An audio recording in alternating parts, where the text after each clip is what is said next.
Welcome, and I am in Prairie Village, South Dakota, near Madison, South Dakota, at the HPOCA Summer Show, where they're featuring Oliver, Hart-Parr, you know, that stuff. And I swear, I almost think it was when I did the video out in New York. The same Hart-Parr 2850 was out there because I recognized the name and location. In which case, they really like to haul their tractors. Grandpa had a 2850 purely as a collector's item for a long time. My aunt and uncle have that now. One of these days they'd like me to help them get it started, and I'd like to help them. Just not enough hours in the day sometimes.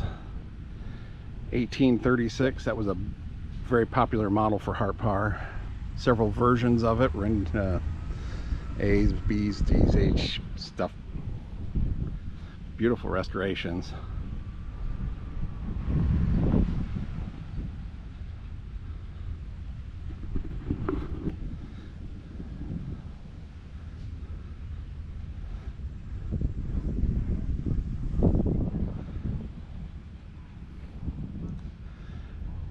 Hart-Parr 30. Amazing how far tractors have come. These were the designs Hart-Parr had just before the merger with Oliver. And Oliver definitely brought some new blood to the game. They were working more on a row crop idea.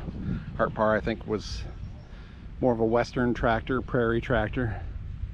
That's probably why there's a lot of them at this show. Another 1836, just beautiful restorations. Hopefully they're a little bit of shade, not shade, so sometimes it's a little tough to get good lighting on here. Trying out the new GoPro, so I could mess it up that way too. Yep, here's a 1836H. I think that was the last version. 1224H.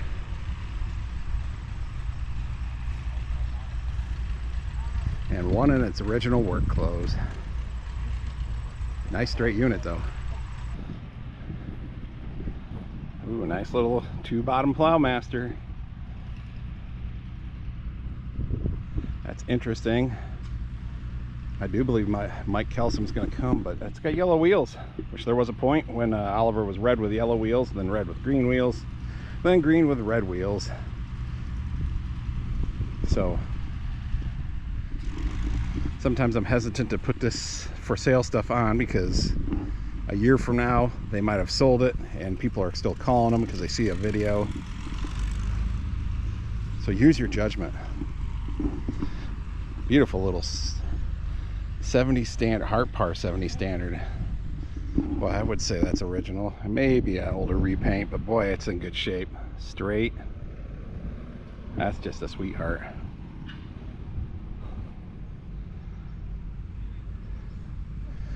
Oh, they have the year on it. I just think about, you know, in 1935 you had this from Oliver, and everybody else just kind of had a engine mounted to a transmission that they finally put a seat and a steering wheel on because they thought, well, the farmer might want to ride along. 1936, so second year. These were designed, the standard's a little tighter fit than the row crops, but still they took the operator into mind on how they designed these. And ergonomics, I don't know if it was a word back in the 30s, but it is now.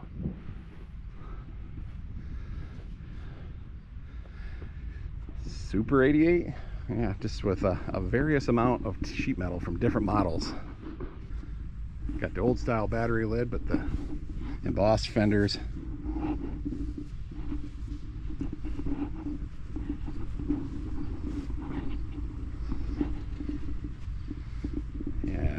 This is another 88, standard 88, engine free, no smoke. Well, that would be, if it doesn't smoke, wouldn't that be it runs? I don't know. I'm gonna say they just got this tractor and didn't even get a chance to wash the for sale stuff off. 88 standard 53. Oh, they've got parade numbers. That should be a good parade. an old style 88. These were made in 47 and into 48. They weren't quite settled on the sheet metal design that they were going to put on the fleet lines, so they stayed with the 70 sheet metal just to get the tractor on the market. And then they did offer a kit to refit them back to or up to the newer sheet metal. Some of them got it, but most didn't. So they're kind of hard to come by. I think there's 1,200 row crops built, and then, you know, of course, some of them have just gone to the great Oliver afterlife, and some have you know, had new sheet metal put on them. So it's anybody's guess how many are still out there. Although there is a club member that has got a Oliver registry for these early styled Fleetline 88, or not technically early styled 88s. There's some other things, but I'm not going to manhandle someone else's tractor. Blocks different on them, stuff like that. 620 square baler. I didn't realize until watching one of Ross's videos that some of the other makes didn't have this access door back here, which is, you know, I've plugged a 720 once or twice. Be able to take that off and unplug it is really nice. And then being able to get to the plunger knife to sharpen it is very nice. So good idea, Oliver, putting an access door back there.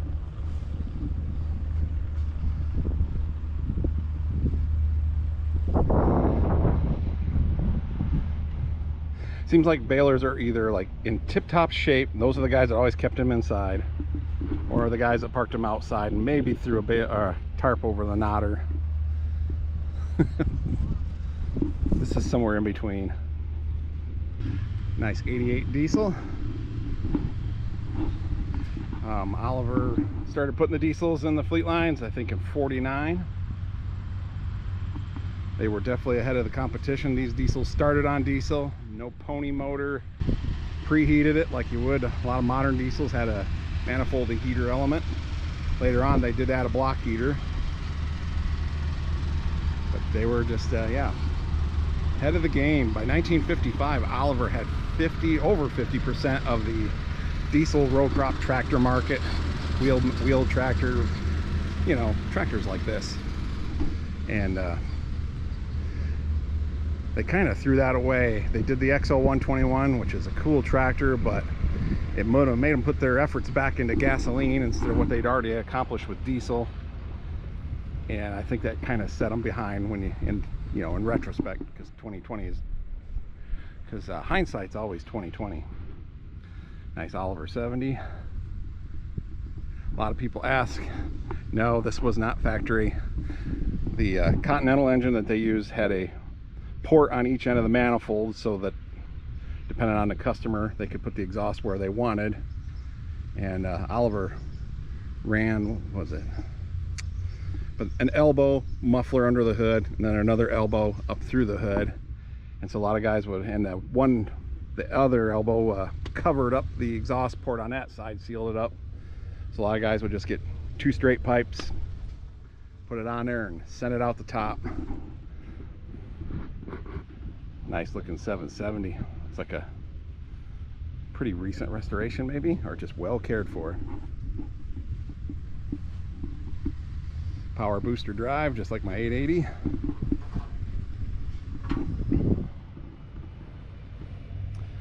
Early enough to, well, let's see, they switched the grill in 64, so anything prior to 64 had this slotted grill. After that, they had the somewhat called checkerboard, egg crate, you know, that kind of grill. Ooh, I see our tractor I recognize over there with the cab. We'll get to it. Oliver 60. 99, all the way from Nebraska.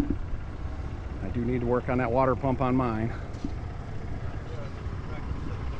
Another one from Nebraska, same guy. Once again, early 3 digits, red Oliver letters, slotted grill. And eventually these letters became black, and I do believe it was about the same time, 64ish, that they switched the grill on the 550s. But they did offer a kit, and I've got the literature, but you could, for not too many dollars back then, you could get a fiberglass grill that had the egg crate look to it, or what they used on the later tractors, and take this one out and put that one in, update the look of your tractor. Track. Oh, what is this one? BD. If it was a gasser, it'd be a BG. Also the same owner from Nebraska. Nice looking crawler. And man, he must have brought a semi or a couple of them. Oliver 77 Standard, 1952. It's got the standard dust shields on it. Mine does not. I may have to look into that. Maybe they didn't have them at first.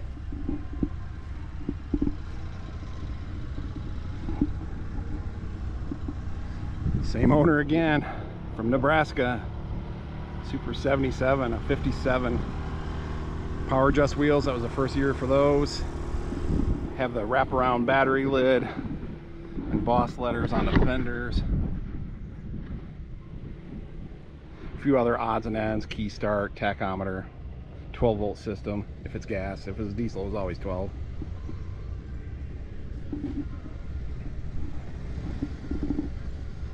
Oh yeah, this is his too. Oh, that looks like a nice original sign.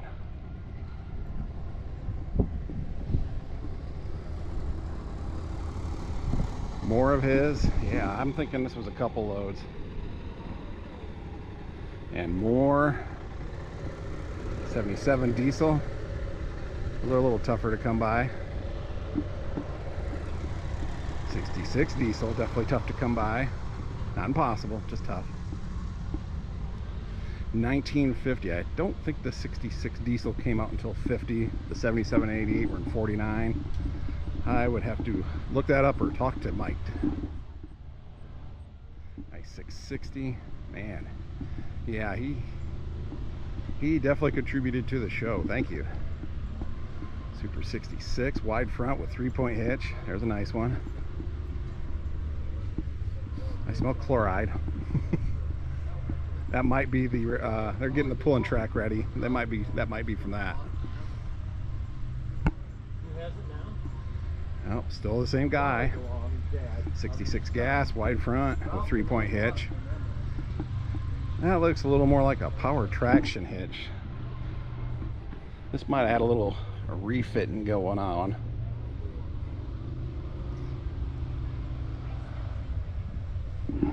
Yeah, I don't think they offered this hitch during the fleet lines. But don't quote me on that. There's all sorts of stuff you can not quote me on. 440. Oh, someone else's finally. I don't mean finally in a bad way. Like I say, it's awesome someone brings this many tractors to a show. He's got almost this whole line.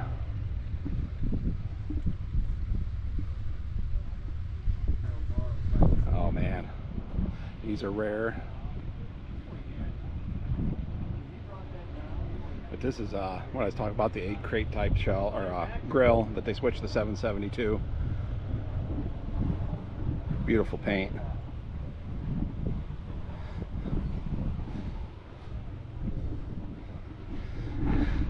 They were not set up for the big guy, but you know, you were driving through the trees. All the cowling wasn't to protect the operator and the tractor. It was to protect the trees. That's where your money was.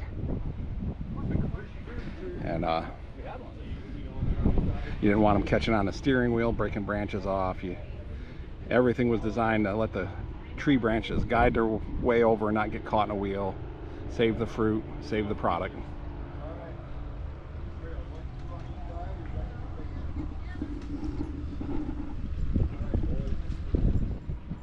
Oh, let's catch this line. Well, I spoke too soon. Here's some more from the fella from Nebraska. Nebraska, not, you know that place. A 1365 front wheel assist. There's one for Ross. Maybe Nebraska's closer than I think. Now this is his, we might as well put his name in here, give him some credit. John Thalen from Randolph, Nebraska. And his thing's about ready to blow out. 1550 diesel high crop. It's hard enough to find a 1550 diesel. Find a nice high crop. That's pretty cool. I do not know production numbers on high crops. The stuff I have that does show production numbers, blended them in with the regular row crops. So until the database gets done where that they're doing reading all the build cards, even then there's a couple of codes we should be able to figure them all out.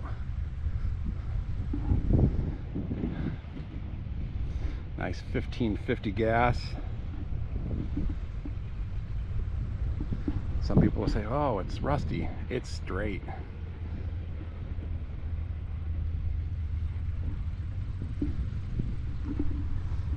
You can unrust them, but straighten them out takes some work. Here's something you don't see too often. This was the Model 360. It's an Oliver brush hog, as some people would call it, brush cutter. I don't recall who made these for Oliver. I'm pretty sure Oliver didn't make them, but very rare piece. Super 77 diesel.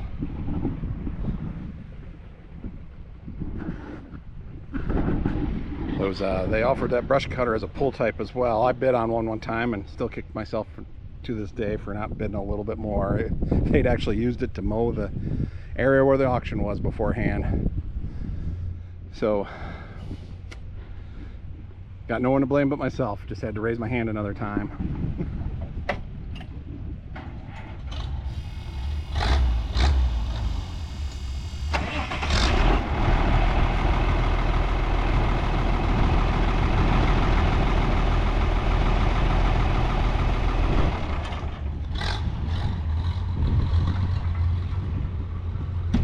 Did you have this balanced when you rebuilt it? I'd say it sounds smooth.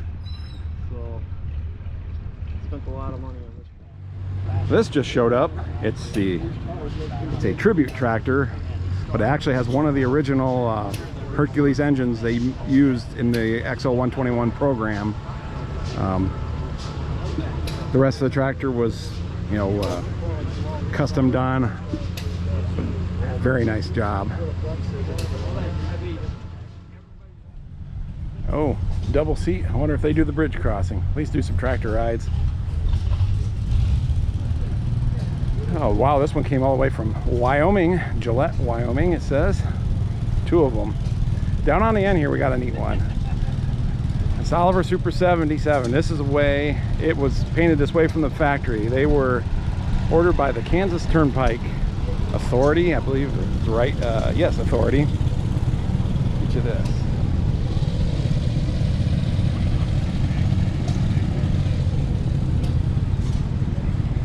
And they ordered them painted this way. That was the color scheme that the Turnpike Authority used, and I do believe they left the factory with the mower deck on them. Hit pause there on that sheet there that shows all the information on it.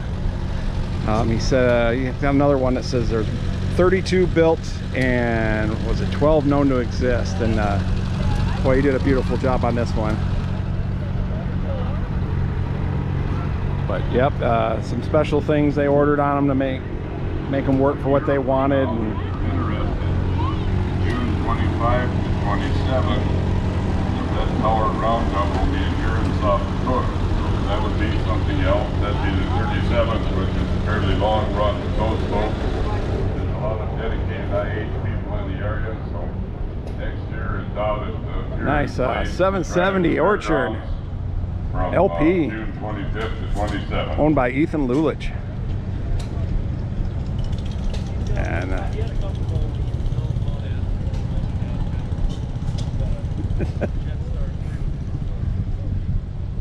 sharp look at 60. Oh, and it's for sale. I think. A little backpack or a purse or lots of extra parts for sale. Black one. It's got a little some little buttons on it, different colored on the string. A little black one that was left in one of the porta potties. Super 99 with the 302 Waukesha diesel. There are definitely some different things about this 302 versus the other Waukesha's.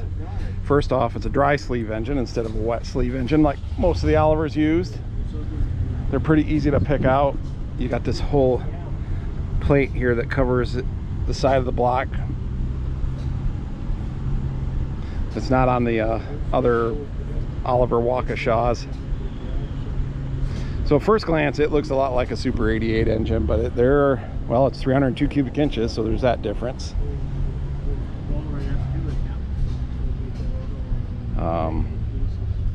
And got a hydraulic pump driven off the front here, double belts. Water pump was different. It's hard to find parts for these 302s. The closer you look, the more you see the differences. Nice tractor. 2255, and I do believe this one's for sale. It's in South Dakota. Once again, this is 2025, so if you're watching this video sometime in the future, he might not have it anymore. 1555. Those are kind of hard to find. Guys would they're the same size as a 1655, just a little less power, fewer cubic inches, and so most people would just stop to spend the extra money and have a 1655. So 1555 numbers were a lot lower. Diesels are especially hard to find. This one does not have Hydra-Power drive. Over and under was not an option for the 1555. Things they did to try to keep the cost down. So this has got a straight shaft, which was an option. I wonder if this might have been a loader special. No hydraulics, so probably. There was a dealer up here in South Dakota that I believe it was South Dakota, but he would order them in pretty much stripped down like this, and then put a loader on them with a hydraulic pump that ran off the PTO.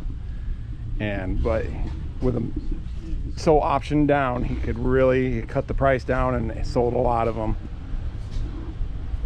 in Oliver terms anyways. Oh, Jim Dick's Oliver 880 says Hydra-Power drive. Let's see what's going on. There is a Hydra-Power in there. Someone did a little magic work. I'm not saying it's impossible, but it was not original equipment. He's got a lever coming up here, pretty cool.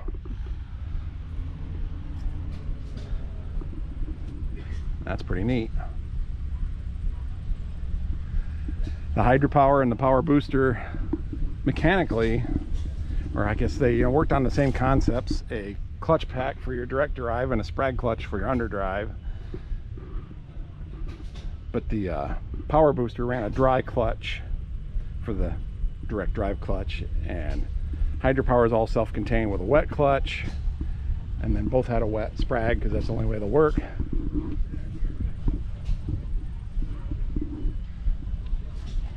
Jim got all the shady spots. Super 88 that belongs to him. Very nice. I'm betting this is a Super 55. Nope, Bob Miller. He's from Indiana, but that looks nice, and a diesel.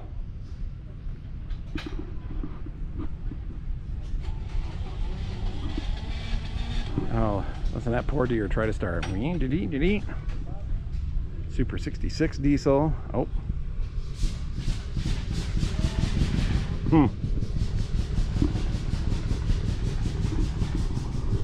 Looking fresh. Oh, even got a gear reduction starter on it. I bet that makes it spin over nice.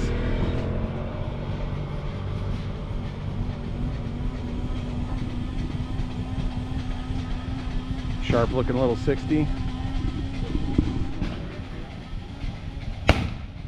That's a Johnny Popper. He's having a little issue there.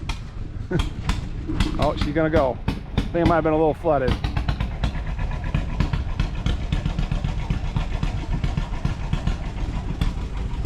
There's a lot of pulling that goes on at this show. So there's quite a few of them lined up.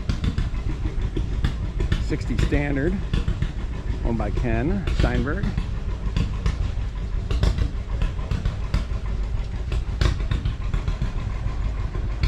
we're not going to look at that leaking gas. Probably missing some. Quite a few have showed up since I was walking around yesterday. Parked in between other ones that were already here. Another one for sale. Now the feature this time was original tractors. Say, what's a big old Hancock pan scraper here for? We'll get to that. So yep, original Oliver. So that's what these rows are here. One's still in original paint, like this nice 880 Wheatland diesel. Nice. 1655. I would say that had a cab on it. You can see the line there. Them old cabs were a bear to get in and out of, but boy, they sure protected the paint and the got blah blah blah, the gauges and all that stuff.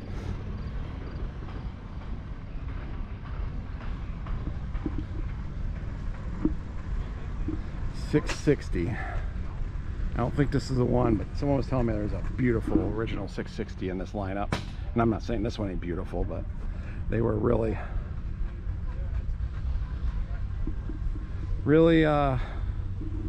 bragging it up. I like this 70. Well, that's a nice original. Look at those cultivators. Still read the lettering on them. Super shapes straight. Man, I just can't talk today. Probably wondering why I'm on YouTube. The original flat lens lights, nice straight sheet metal. God, that's gorgeous. This one's got aftermarket add-on Charlene power steering. Oh, another 2255. This must normally have some kind of loader on it, but nice original. Oh, this one's for sale. 2255 front wheel assist. Well, that one is nice, clean.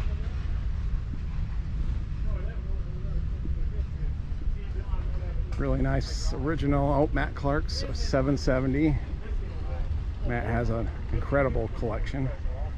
This is his 550. And Kelly Barnett's, man, he was running this around yesterday. That little Super 55, just like a Swiss watch. Beautiful.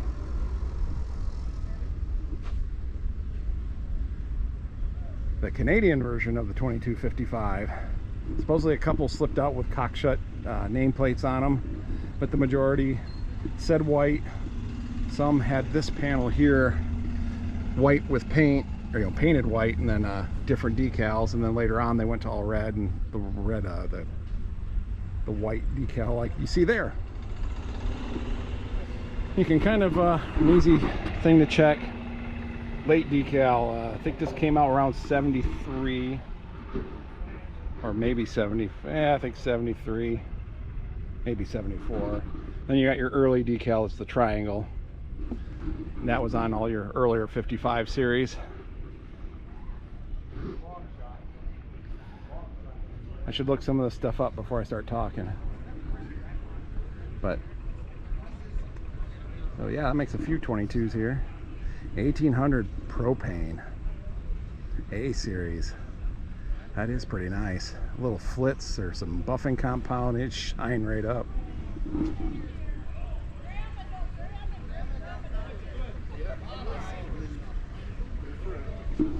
Let's see, oh, 1900. That's got some big balonies on it. What we got? 23 134s. There were two different versions of this checkerboard decal. Oh, and that 1800's got the other. So let's just look here. We got our, I don't know, the letters stood up straight. And now if you ask me which one was first, I won't know.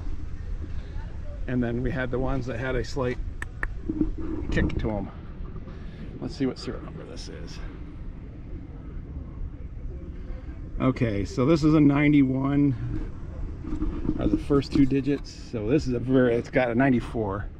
So it's probably a 60, maybe a 61. So the early style decals would have the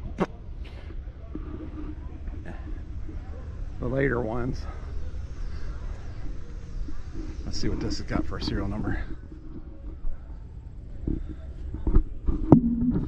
You know, it wasn't really the best idea to put it down here where everybody's feet were. I can't read it.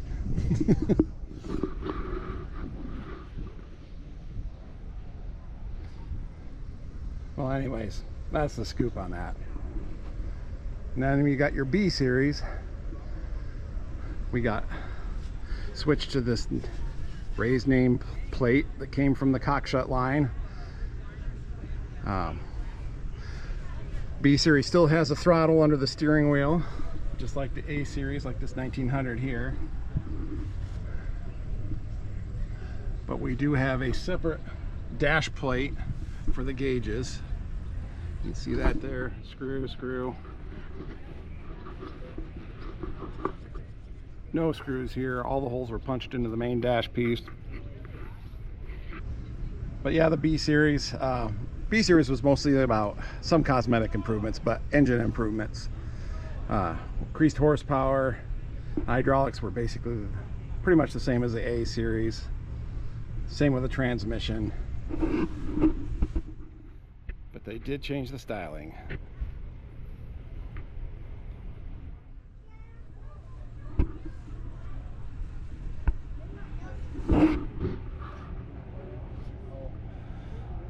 $120. Of course, the other way to tell is the spec number.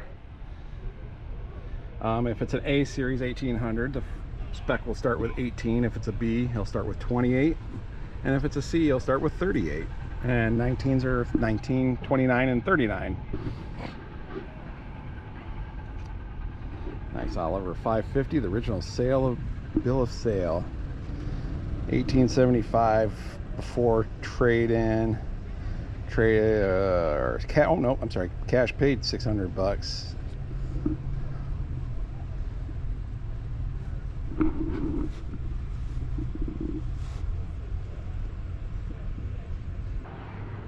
'66 wide front, Super 77 diesel, and it's a fender extensions. It is a 57. Got the wraparound battery lid,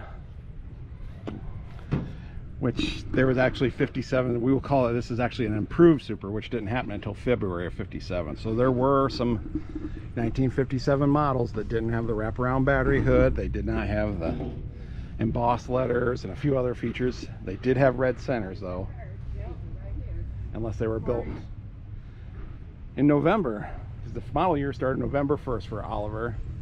So November 1st they were building November 1st of 1956 they were building 1957 models, and they were still doing green at that point. Green wheels. Oh, look at this. This is one of the I would believe this would be right. I'd have to look at the serial number, but they did a small group. I think it was 48, it says in the service manual, with the Russamaster pump instead of the American Bosch. Oh, let's just look at the serial number for posterity. It could have been converted. The tractor is hot to the touch. It's a 50. It's probably in the right range. They did a pilot run of them, and it was a while before they went back. I don't know what the holdup was. The 1800 used the Russamaster from the get-go, but it was later in the 3 digits before they stuck with the Russamaster on those. Nice 1600.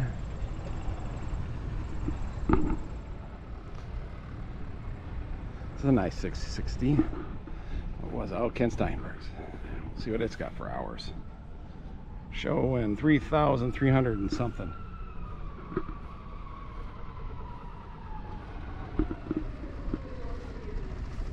I like these two-tone cockshut Olivers. 770. Somewhere in mid-65 they got rid of the tan paint, and then they were just, everything was red except for the wheels. Basically the equivalent of an Oliver. You know, whatever was white on the Oliver was actually white on the cockshuts. They got rid of the tan altogether.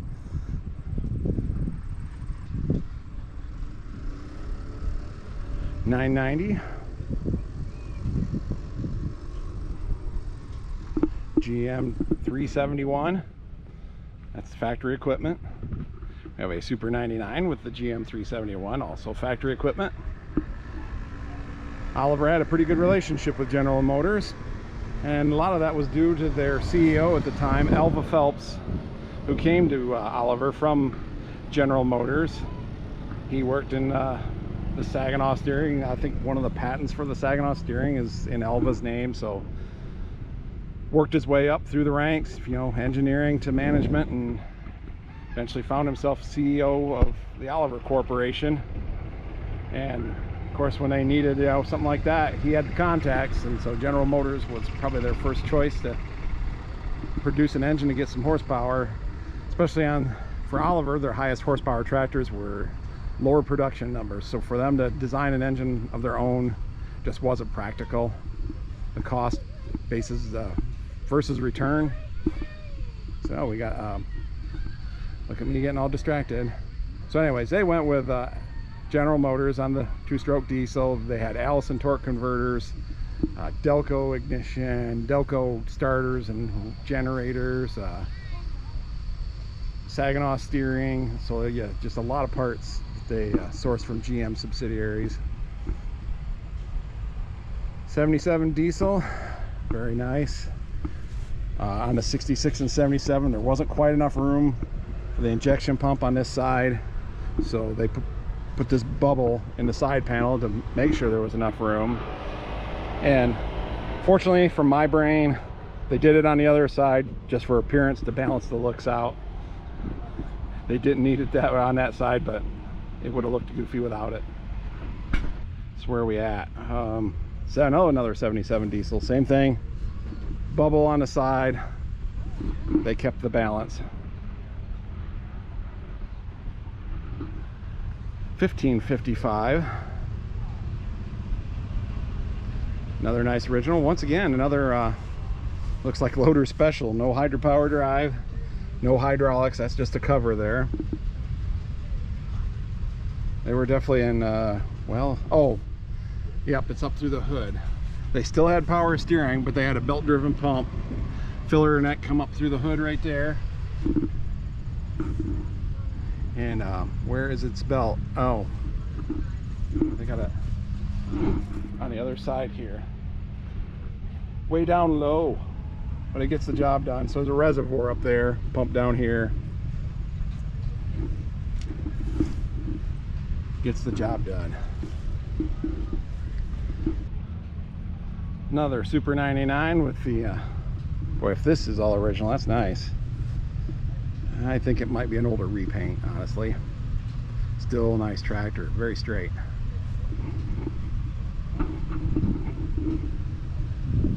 Oh, there's the build certificate.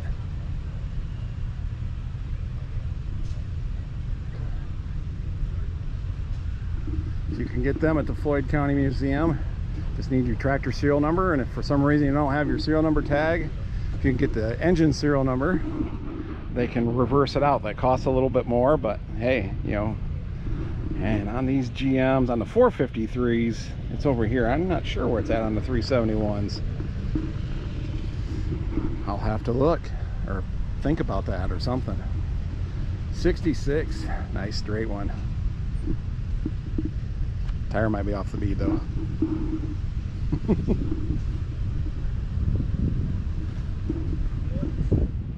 I mean, it's not calcium bad, it's still a good tire. That is a nice original corn picker, mounted corn picker. I'm assuming this is a number 4. Yep, there it is, number 4. Probably one of the, should see Mike Rowe sitting in that seat, because this has got to be one of the dirtiest jobs. You're sitting in the middle of a harvesting machine, dust to the right, dust to the left. A lot of guys would stand up because it might get you up out of the dust a little bit. But it was just a dirty job. There was no way around it.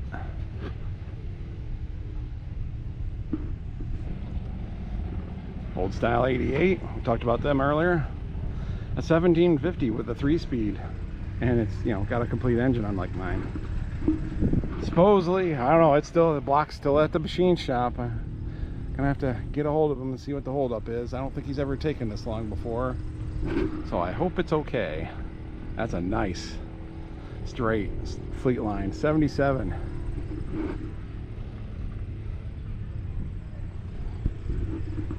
770.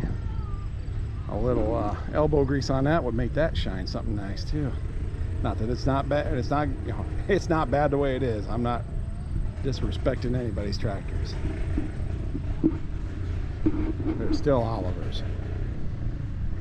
Well, that's cool. Dealer decal still on the back. I can't read the dealer name. That would have been down here, but you can still see the parts and service.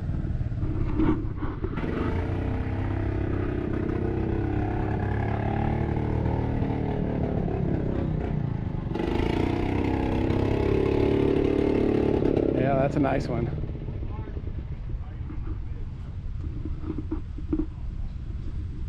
Super 88 diesel. 880 diesel. Look at all the diesels. 1950 front wheel assist.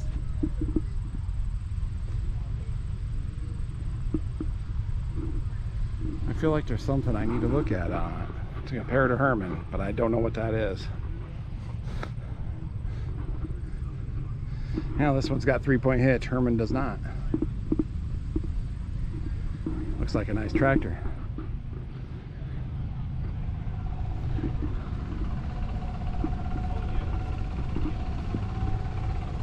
$1900 front wheel assist, basically the predecessor to this 1950.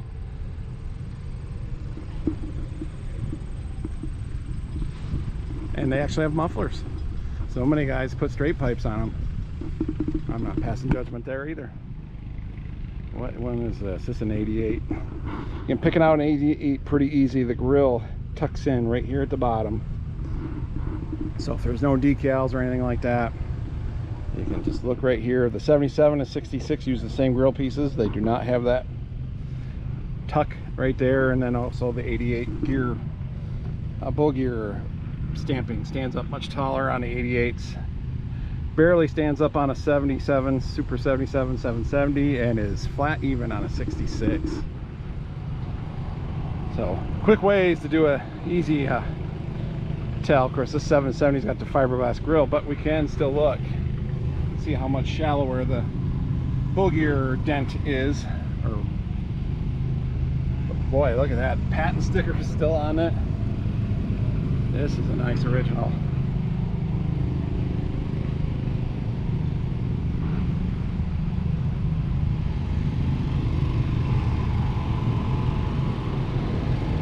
$880 gas. It's for sale.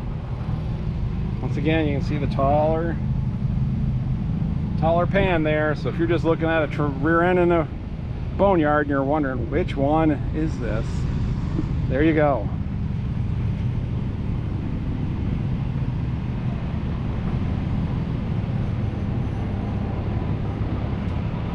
'77 diesel for sale. Super 88 diesel. Like I say, here at the bottom of the grill, nice and even.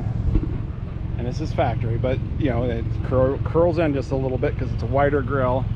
Something you might find interesting: the Super 99 uses the same grill halves as a Super 88, even though the radiator is much wider, but the nameplate here is wider on a Super 99 to take up the gap.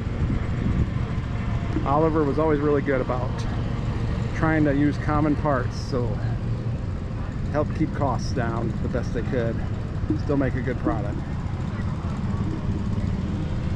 AG6.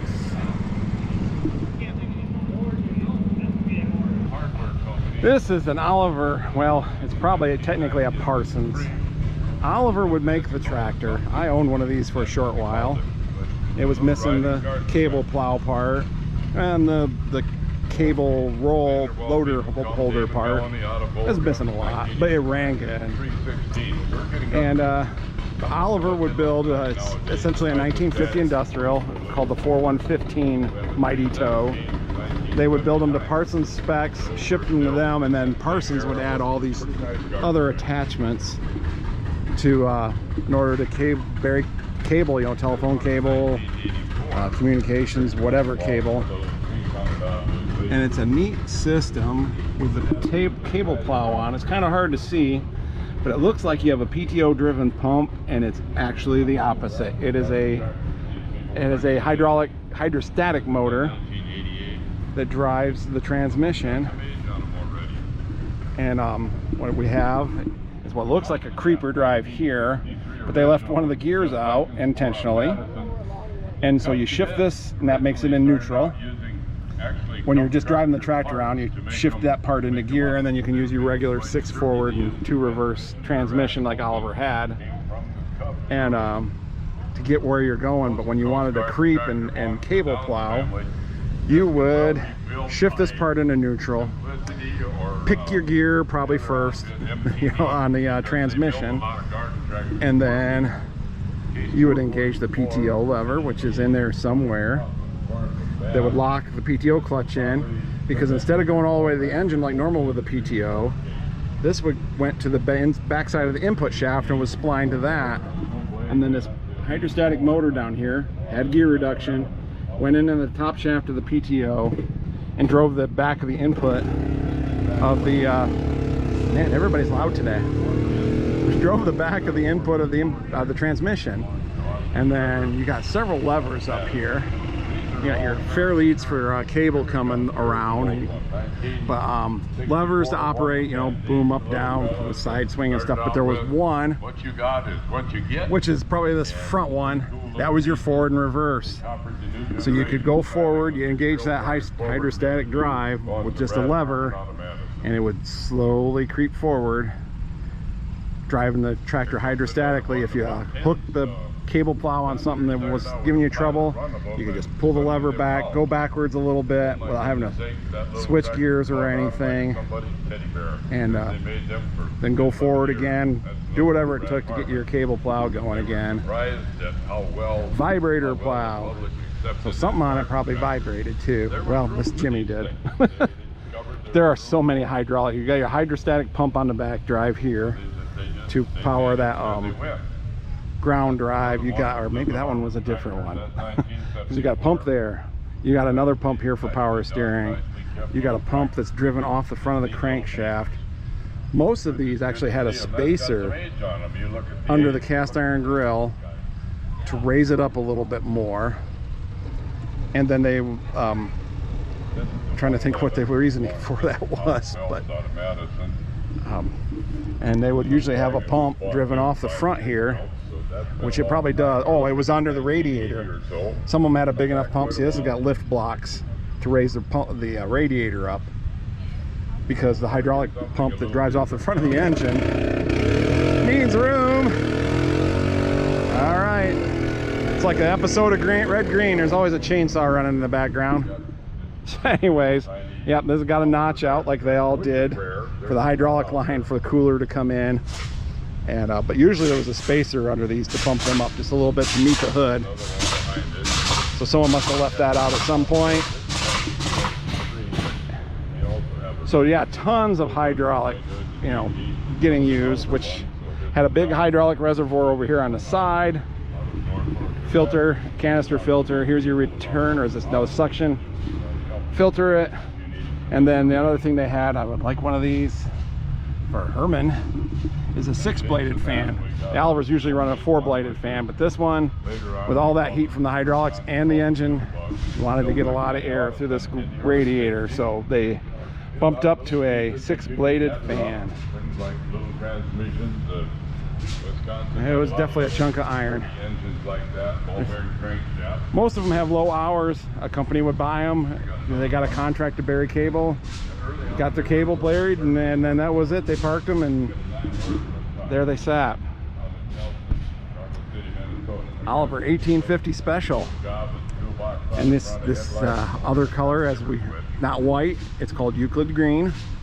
And the special was kind of to compete with the John Deere 4000 stripped down version of an 1850, also available in a 1750. And they did the special paint color to set them off. And to be truth be told, the word special means not special, because yeah, no Hydra-Power, no power shift in them, just a straight shaft, single remote hydraulics. They actually used the smaller fenders off the 1650 instead of the bigger 1850 fenders. Didn't use the latch ball type 3-point arms, because these were cheaper. single headlights instead of double headlights, just all sorts of things to help kind of get the base price down. And then they also, since they were all identical, they could make a lot of them and make them cheaper because they were making the same tractor over and over essentially. That was the idea. Well, everybody said they wanted a cheaper tractor, but then they all, when they get them, they want to option them out. And so they didn't sell that well because farmers like being cheap, but they also like their toys. And so a lot of them ended up getting optioned up. Let's see, press steel rear wheels was also regular equipment. No cast iron, just anything to make them a little more affordable than the regular 1850. So yeah, a lot of them ended up with, you know, someone would add on the second remote or cast iron rears or whatever, option them back up, and end up getting them right back where they were. So a short-lived thing. Another nice original 2255. That's definitely a sweetheart. Nice 1855.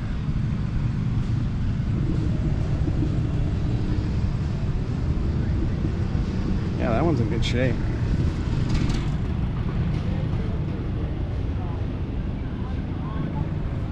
I think we have another 1555 loader special here with the loader on it. So you got a hydraulic pump to run your loader, and then it still had a shaft coming out the back, so you still had your PTO. So it was all, the loader was all self-contained as far as its hydraulics, just needed the PTO to power it. And similar thing to those 1550 or the 1850 specials, other than this was kind of a one dealer thing, but he put in big orders for stripped down tractors, and boy, they sold. And they call it the 1555 loader special. And it seemed to be a South Dakota thing, and well, we got a dual loader from Sioux Falls, South Dakota, just down the road. Oh, look at the nice Plowmaster plow, 3 bottoms.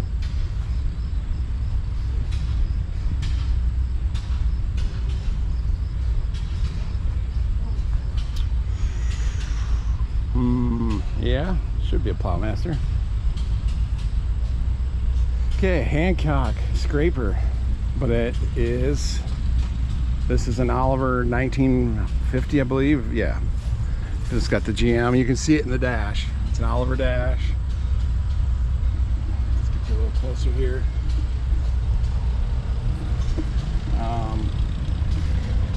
Oliver rear end, the GM, and then oh, it's actually got a power booster drive in it, or not power boost. It's actually got a Hydra-Power drive in it.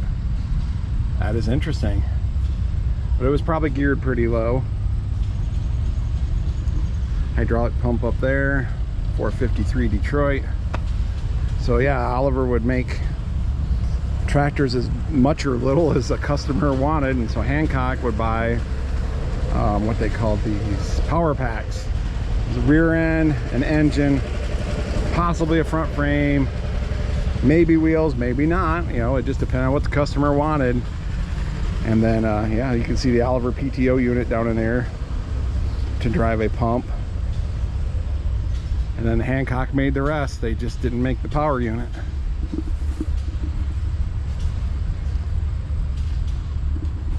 Oh, what we've got here is a 550 based street broom. So it kind of runs backwards. You got the seat sitting up here on the above what would be the dash. This is probably another power pack where Oliver sent it off to another manufacturer to use as their power unit for their street broom.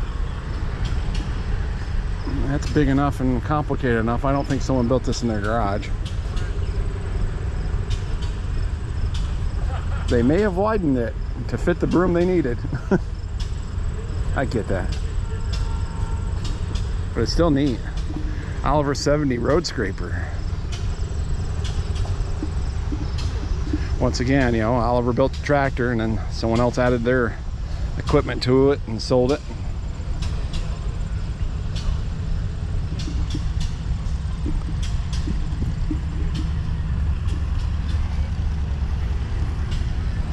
Oliver 60 Industrial is basically the same as the standard, but the Industrial had mounting pads welded to the side of the frame. Why they didn't think about putting those on the ag tractor sooner, I don't know, but it was the Supers before they did.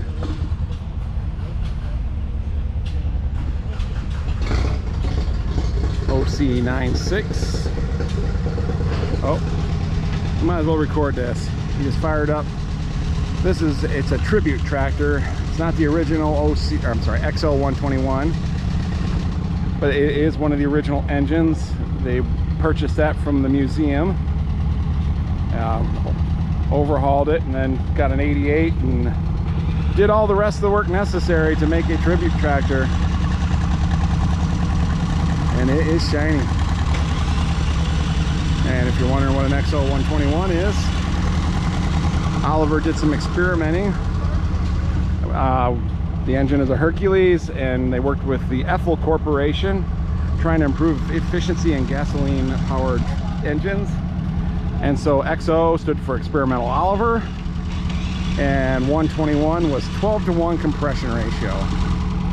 So it took some serious octane to run right, but they really discovered a lot with the research on this engine, and that was later applied to the Oliver 1800.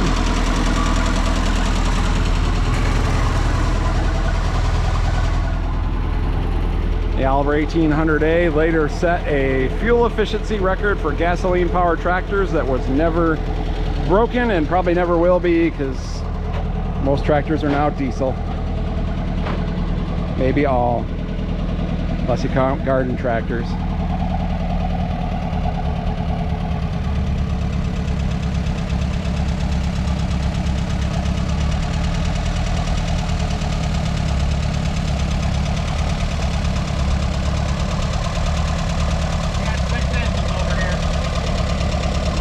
It smells like it's running on alcohol, but it's got to be something that can handle the high compression ratios without knocking. Sure runs smooth for a 4-banger.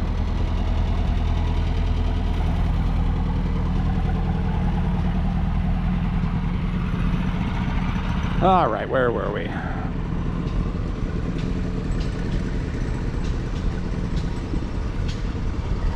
We have a 1365. 1655 on propane. We have what would be a 2115 Mighty Tow, an industrial 1950. This does have the creeper drive in it, and a hydraulic unit, an Oliver hydraulic unit. See if it's got PTO. It's got a PTO unit, but no shafts coming out. I wonder what this did in its life. Looks like it towed something. We got a 99 4-cylinder. I like them tractors. They just got style. Once again, need to get to working on mine. I got lots of them to work on. 1950T. I'm sure I need one of those too, but I do not have one. Oh, here's a loader special. Here we got.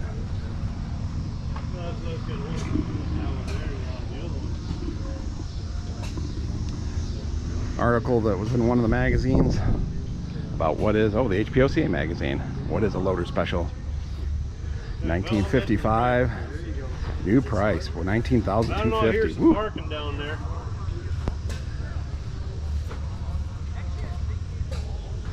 Another 1950T. As I get older, I understand the steps. They're not factory, but man, you know, guy wants to drive his tractor without having to be an acrobat.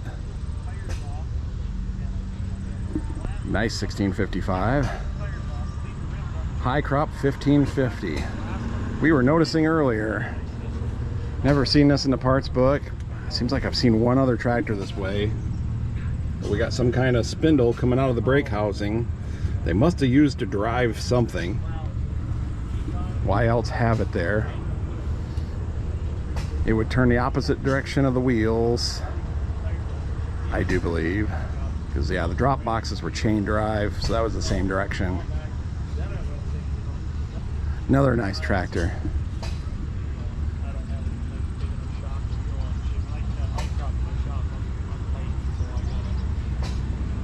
Very nice original 1855 with a factory cab, Crenlo cab.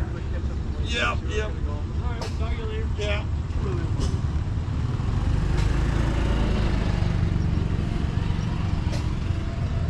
Once again on the earlier side.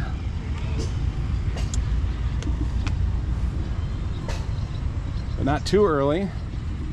We've got the cooler pump. Early ones were up here. Then they realized they were more likely to suck air having this up above the level of the hydraulic oil. So they redid it, dropped it down here. That definitely helped the situation.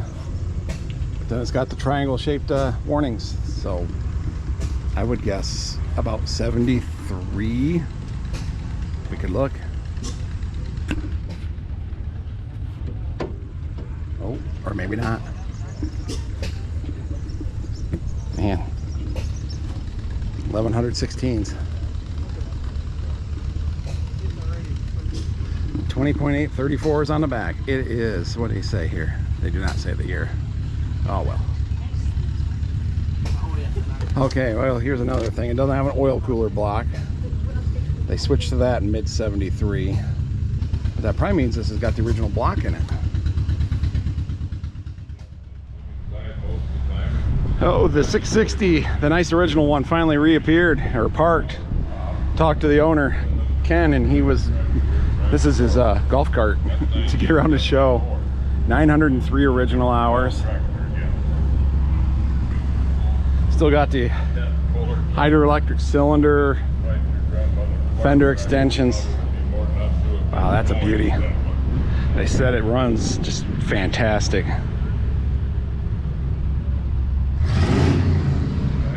You can hear it. Oh, both cylinders. Wow.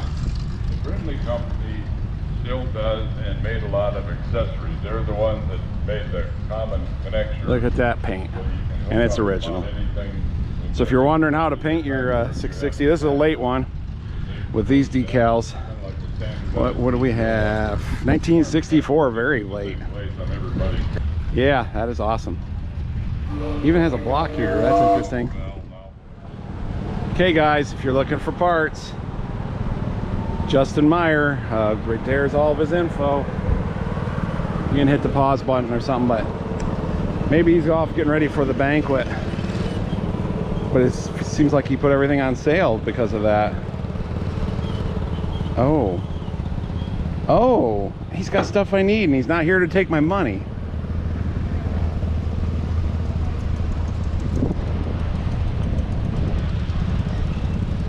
I could send him a message and see how much. Man, that's what I get for dilly-dallying. I'm sure this is only a small sampling of what Justin has. There's only so much room on the trailer. But he has a lot of Oliver parts, so if you're looking for used stuff, you got his number now. But yeah, the 660 could really use this. The Super 66 could use a brake latch, but I'm not sure which. Those look more like the longer, I don't know. There's a few different ones on there. Well, if you're watching this, Justin, I guess you missed the sale, or I missed a purchase.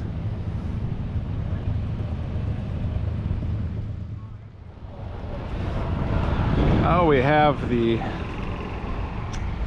oh, I guess a lot of people call it let's just call it a half and half. We've got the Oliver G1355. Up here we got a Moline, Minneapolis Moline 585 engine. Then a Oliver Hydra-Power, I'm sorry, 3-speed, Oliver rear end, cab stuff. So Minneapolis Moline power, Oliver drivetrain, Later became the white 2150 with obviously different styling.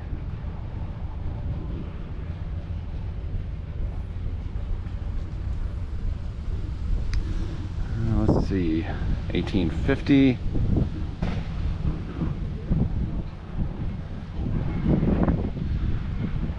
$770 diesel. That'll be another thing that maybe will become more apparent as the build card database gets built, but I don't think there's a lot of these in diesel, and this one is one. A nice straight one. Seemed like those later 770s, guys bought them and just only did small jobs with them, and most of them, a lot of them survived quite well. Super 88 with a mounted model that I can't remember the number of. Oh, there's a tag. 440 cultivator.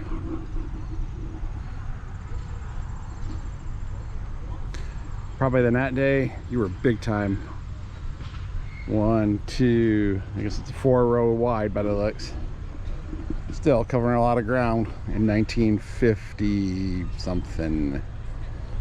3, according to the, can't be a 53 if it's a super. Well, anyways, it looks nice. Oh, let's see, that, oh, that must be a 880 with that big transmission hump like I was talking earlier. It has the doesn't have the Gimmer power steering, it has the full hydrostatic steering.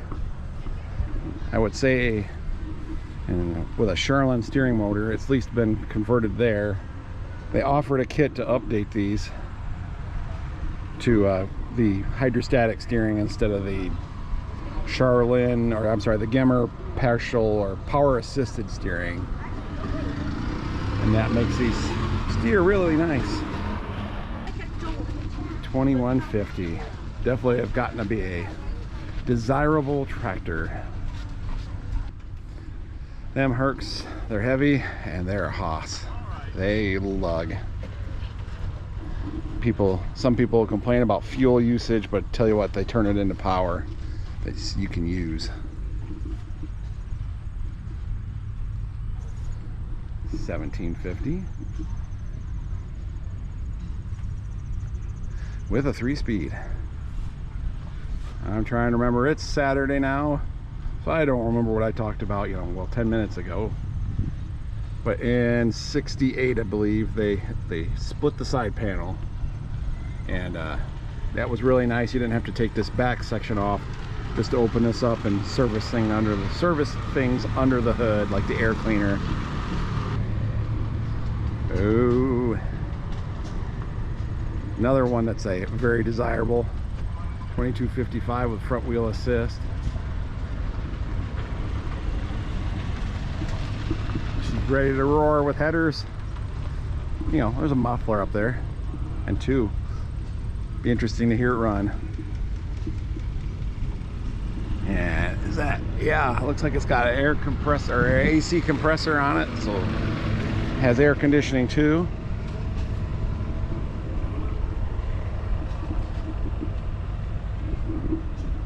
G850.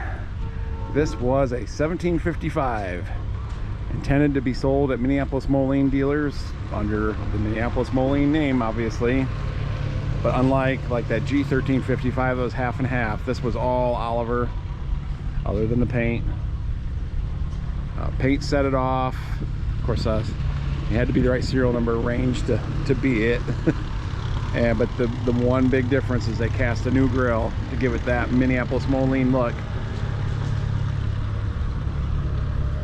And so a lot of them got repainted green. The Minneapolis Moline guys were, well, they were loyal to Minneapolis Moline tractors, and Oliver guys wanted Oliver tractors, and so quite often you'll find a green 1755, 1855 with a weird grill, and that's probably what's going on.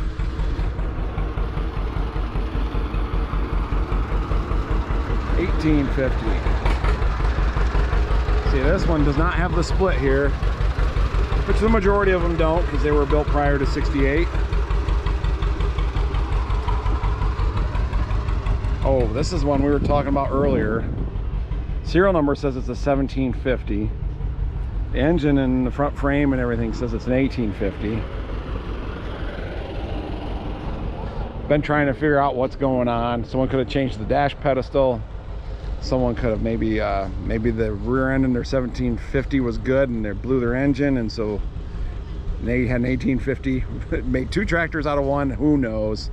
If some of these tractors could talk, they sure would have stories. 550, nice little one. Well, they're all that size, but 88, another 1850. One of Oliver's. Most people, everybody will argue about who made the best tractor or which one was the best. And for Oliver, a lot of times it comes down to the 1850 or the 1650. Both great tractors, especially diesel in the 1850. That Perkins engine, just good, reliable powerhouse. Super 88 puller. Nice little 70. 77 and a 60. I'm sorry, 550 with the power steering. And a 76 grain drill. When I first started drilling, we had a 76. It was probably a little bit wider than this. I wish we'd kept it, but there was some bad spots in the frame because it had fertilizer and it had been used in the past, and so some rust had gotten the best of things. Stuff that could have been fixed, but at that time didn't seem prudent. And so I do believe Dad sold it, and I don't know where it went from there. This one's nice though. And for one thing, it's only got seed, no fertilizer. That's what usually ruined these drills, was run fertilizer through them. I get why you do it, but still. I was talking to someone not too long ago about this 2105, and I saw it working earlier. I thought something looked off. It has a Clark front, or I'm sorry, it should have a Clark axle under it. It has a Dana axle under the front. It's got a Cummins engine in it. You see the big old injection pump hanging out there. And I think that's got to be a B. They've been through this tractor. It was two-wheel drive. They got the parts to make it four-wheel drive. Wanted a better turning radius, and that's why they went with the Dana axle. Apparently you can turn that a little tighter than and it's out of a Massey Ferguson. You can kind of see I can see the paint difference there, but it works. Got this downswept exhaust, and you know, they took probably what was a dead tractor and brought it back to life, so that's cool, because they put a lot of work into it.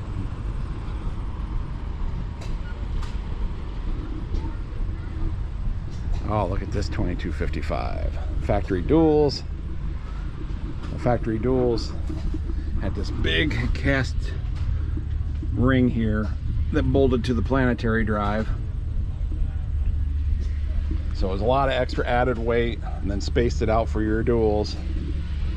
Oh, I had an opportunity to buy those when I bought my 2255, and like a fool, didn't think I needed them, but they're a lot more, it's a lot more to taking them off just because of the weight, but hindsight's always 20/20. That one looks nice.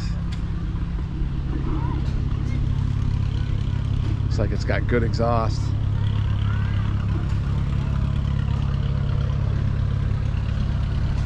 The 3208, this one's a 75. That's towards the end. 76 was the last year. Oh man, I'll put it in here. Just forget, you might be, or don't forget, you might be watching this from the future. Less than 500 hours on a complete rebuild.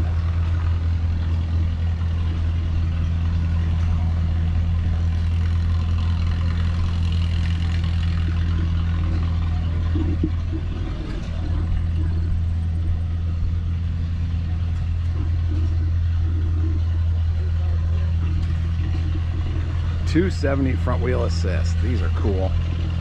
I'm not sure what, a cozy cab and a red stripe. I'm pretty sure they discontinued the gasoline option by the time of the red stripes. And this is a diesel. It still has the original Clark axle in it. Westendorf loader on it. Here we are back at the 2155. 1950 four-wheel drive. Everybody likes that.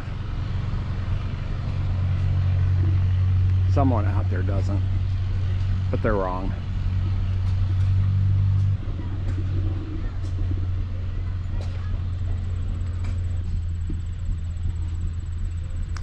Nice 1850 front wheel assist. This was on an auction last year. I was drooling over it. Can't buy them all. Or can I? It's not mine.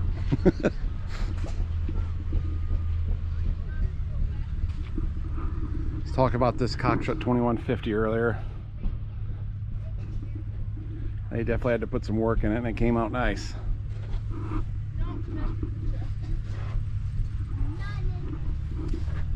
Originally a cab tractor, you could see the cab mounts back here, same thing on the front of the fender tanks. And it has the external remote valve system, and it has 4 of them. I think that's pretty cool. Not too often you see that, but they could be equipped up to 4 valves.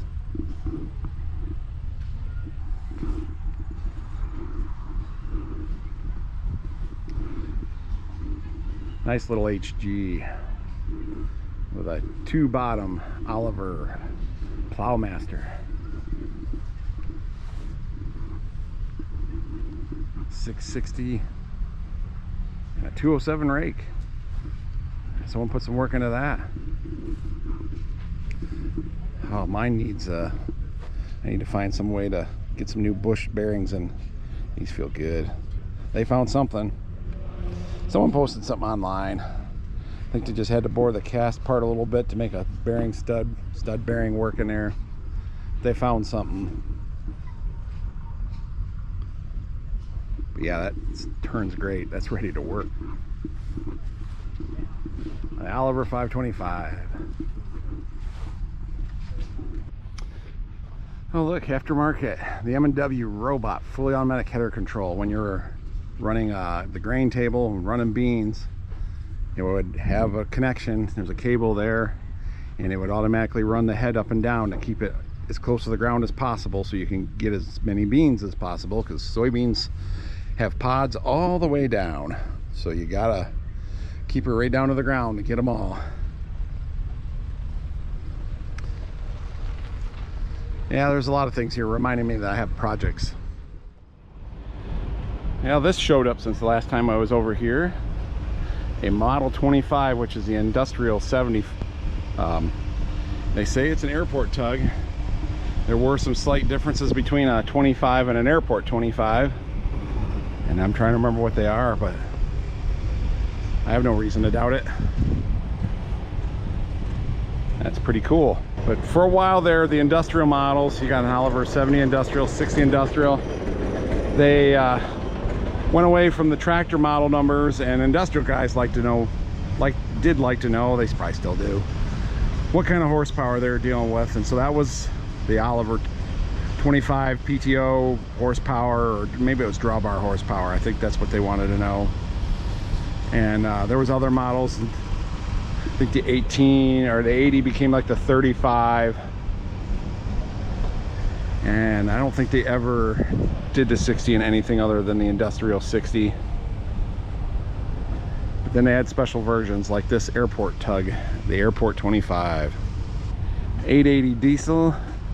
I'm trying to remember if I went over this 588 plow with slat bottoms. Slat bottoms for your muckier, sticky soils. Less surface area, less place for the dirt to stick. That was the idea for those, and they were effective in that respect. Don't see them too much in my area with all the sand. I've often wondered about trying a set and seeing how much sand would actually push between the slats. And then they've got it hooked up to 2255. I might have covered this earlier, maybe not. Another 660 I heard the official count was somewhere around 200. I guess I didn't hear an official count, or I'd have a more exact number, but I've heard there's somewhere in the neighborhood of 200 Olivers here. Cockshut 60. These were made by Oliver for Cockshut well before the merger. Early Cockshut tractors, they sourced them from other manufacturers. They did eventually start making their own tractors, and then everything came full circle and White bought them and Oliver started making their tractors again. And they were just, but at this point Cockshut was its own Canadian standalone company, making plows and buying tractors from other companies to fill in their gaps. This is another tractor from the Phelan family from Nebraska again. I overheard them talking. They brought 8 loads. It's a 2-hour drive each way. That is impressive. Oliver gravity wagons, you don't see these too often. They have very shallow slopes to them, and so the grain didn't come out the best. But I would still like to have one. And here they've got 2 on Oliver running gears as well. I think we've got most. I know there's some tractors I've missed because, oh, some more rolled in since I've started. There was a parade and people don't always end up back in the same spot they started in. There's another one for sale. And so if I missed you, I'm sorry. This one belongs to my good friend Blaine and Christine Bolte. They just got here today, but boy, this is a nice 1650.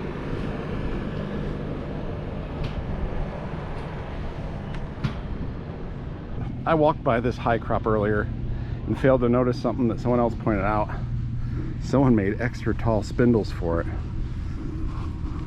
These are the stops that should be hitting against this.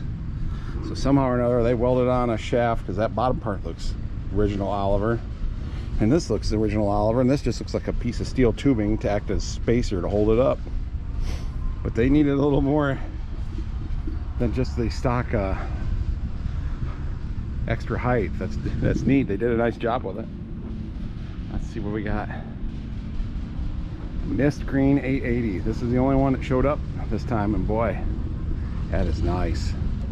That may be a fresh restoration. There ain't so much as a, maybe it's just an incredible restoration. There's not so much as a drop of oil or anything. I saw him driving it. I know it's real.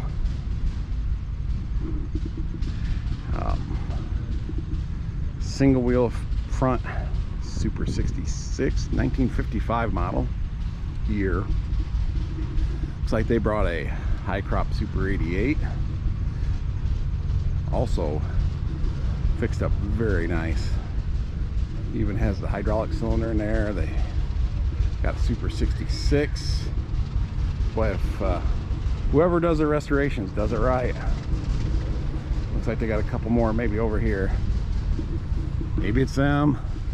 I do not know. Super 99 Detroit. And a Super 99 with the Waukesha diesel. This is the 302 like I was mentioning earlier. This is the diesel version versus, I think that one was gas. I don't recall. It's been so long. It seems instant for you guys. 880 standard. I guess technically they've got it labeled as a standard. Oliver sold them as a Wheatland at this point. Very nicely done. Super 44. I'm gonna bet this is theirs too, because that looks really nice. Yep, owned and restored by. Well, that answers that question. Well, excellent work.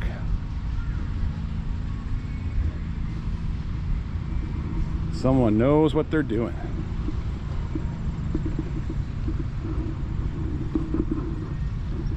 Another nice 880 diesel.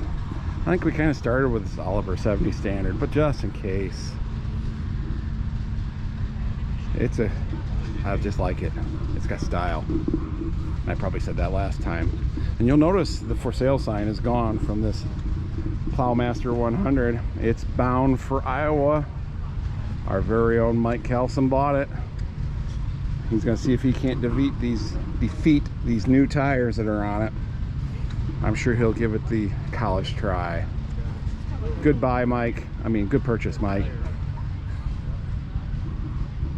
I told him if I'd brought the truck, it would have been going home with me, but it's got a good home now. And I think that kind of wraps it up. Like I say, there's probably a few that snuck in on me.